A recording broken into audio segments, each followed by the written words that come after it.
Buon pomeriggio dall'ippodromo Orcoveggio, convegno di sabato 20 aprile, prima corsa riservata agli allievi. Non corre Cosimo Primo Cla numero 6, sono in 11. Dinamico Surf, Caldas Griff, Dabi Etoile, Dina del Brenta, Dimitri ZS in prima fila, in seconda Demetrio Ama, Biximo, Diomede del Ronco, Amore Stecca, Vaclav Lux e Azzurra Tab. I favori sono per Caldas Griff, Dimitri ZS, l'alternativa principale.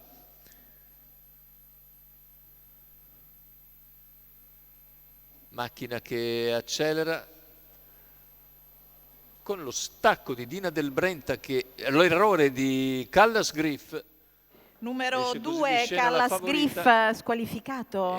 però regge Dabi Etoile che va a condurre, mentre sbaglia anche Dina Numero del 4, Brenta. Dina del Brenta, squalificato. E così in seconda posizione si è infilato Dimitri ZS,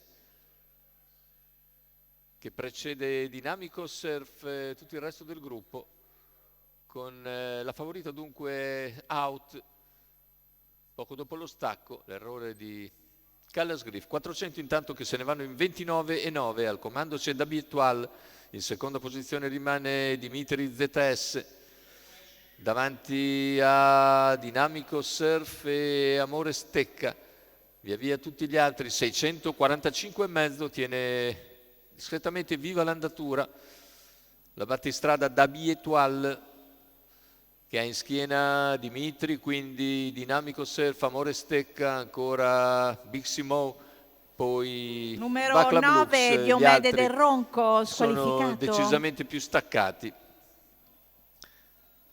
1 minuto e 6 decimi il passaggio agli 800, e c'è la mossa dalla terza posizione di Dinamico Surf.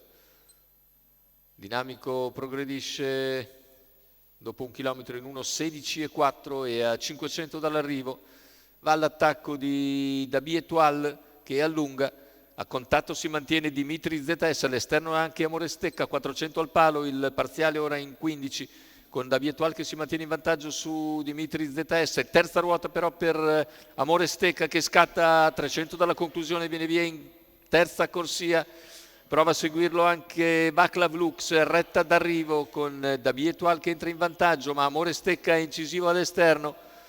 Amore Stecca attacca con estrema decisione nel finale, passa per emergere netto, mentre Dabi Etoile regge ancora per il secondo posto contro il finale all'esterno di Vaclav Lux. Il successo dunque per Amore Stecca, la grossa quota 26 contro 1. Andiamo a rivedere le fasi conclusive.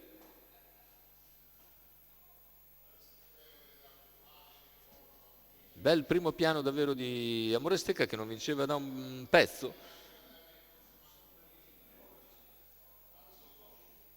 E oggi, con uno scatto prepotente in terza ruota sulla curva conclusiva, è venuto a vincere molto molto bene l'allievo di Roberto Faticoni. Andiamo a vedere come viene a vincere facile con in sediolo Celso Savarese Junior. Amore Stecca al primo posto, al secondo Dabi Etoile, al terzo Vaclav Lux. Aspettiamo comunque l'ordine d'arrivo ufficiale per questa prima corsa allievi.